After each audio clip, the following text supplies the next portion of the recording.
پیاری بہنوں، آج کی اس خوبصورت بزم میں میری تقریر کا عنوان ہے عصر حاضر کے موجودہ حالات اور امت مسلمہ کی ذمہ داریاں۔ اللہ تعالیٰ نے ارشاد فرمایا، اے ایمان والو، جب تمہارا مقابلہ کسی دوسری جماعت سے ہو جائے تو تم دین پر ثابت قدم رہو اور اللہ کے ذکر کو کثرت سے کیا کرو تاکہ تمہیں کامیابی حاصل ہو جائے۔ اللہ سے کرے دور تو تعلیم بھی فتنہ، املاک بھی آلات بھی جاگیر بھی فتنہ، ناحق کے لیے اٹھ تو شمشیر بھی فتنہ، شمشیر تو شمشیر نعرہ تکبیر بھی فتنہ۔ میری پیاری بہنوں، امت مسلمہ موجودہ حالات میں آزمائشوں کی کشمکش کے پرخطر راستے پر کھڑی ہے۔ اقتداری مجرمانہ فرقہ پرستانہ ریکارڈ رکھنے والوں کے ہاتھوں میں منتقل ہونے کے بعد سے وطن عزیز میں مسلم اقلیت کو ہر موڑ پر ٹارگٹ کیا جا رہا ہے۔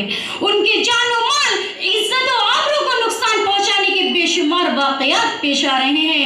اس نے امت کو ایک عجیب کشمکش اور بے چینی کی کیفیت میں مبتلا کر دیا ہے، اور بہت سے لوگوں کے ذہنوں میں یہ سوال اٹھنے لگا ہے، آگ ہے اولاد ابراہیم ہے نمرود ہے، آگ ہے اولاد ابراہیم ہے نمرود ہے، کیا کسی کو پھر کسی کا امتحان مقصود ہے؟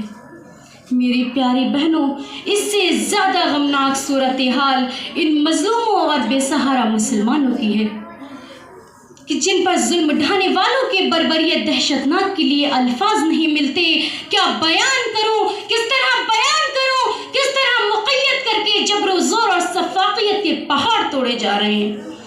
ہاں قسم مجھے میں دیس نہیں مٹنے دوں گی، ہاں قسم مجھے میں دیس نہیں مٹنے دوں گی، دے دوں گی جان اپنی پرچم نہیں جھکنے دوں گی، غازی یا شہید میں ضرور کہلاؤں گی، غازی یا شہید میں ضرور کہلاؤں گی، پر کبھی اپنے ایمان کو نہیں بکنے دوں گی۔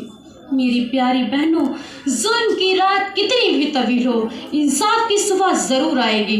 ہمارا شور کب بیدار ہوگا، ہم کب جاگیں گے؟ معاشرہ جل رہا ہے، گھر گھر میں آگ لگ رہی ہے، گلی گلی میں شعلے اٹھ رہے ہیں، اور ہم خواب غفلت میں پڑے میٹھی نیند کے مزے لے رہے ہیں۔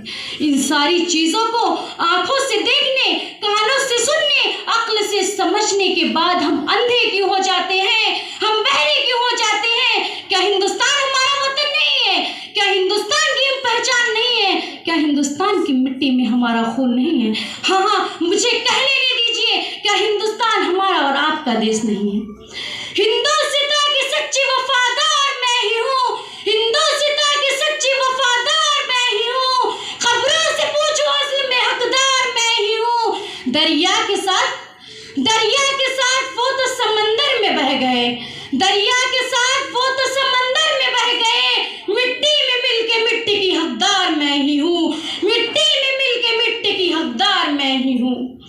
میری پیاری بہنوں، ایک وقت ایسا تھا کہ جب امت مسلمہ کی حکومت تھی، انہی کا جلوہ تھا، انہی کا دبدبہ تھا، انہی کا شورا تھا، انہی کا جذبہ تھا۔ میری بہنوں، وہی جلوے والے تھے، وہی جلوے جمال والے تھے، وہی جلوے کمال والے تھے، انہی کی حکمرانی تھی۔ لیکن جب یہ وقت ہم پر آ ہی گیا ہے تو اب ان حالات میں امت مسلمہ کو ثابت قدم رہنا ہے، حالات کا مقابلہ کرنا ہے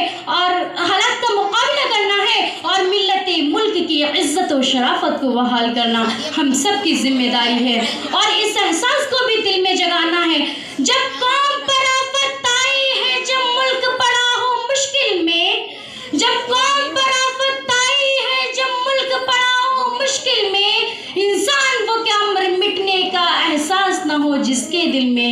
زیادہ تفصیل میں نہ جاتے ہوئے میں اپنی تقریر کا اختتام ان دعائیہ کلمات کے ساتھ کرتی ہوں کہ جو ذمہ داریاں اللہ تعالیٰ نے ایک مسلمان ہونے کے تحت ہم پر عائد کی ہیں، ان کو کما حق ادا کرنے والی بنائیں۔ آمین ثم آمین، وآخر دعوانا الحمد للہ رب العالمین۔ السلام علیکم ورحمۃ اللہ وبرکاتہ۔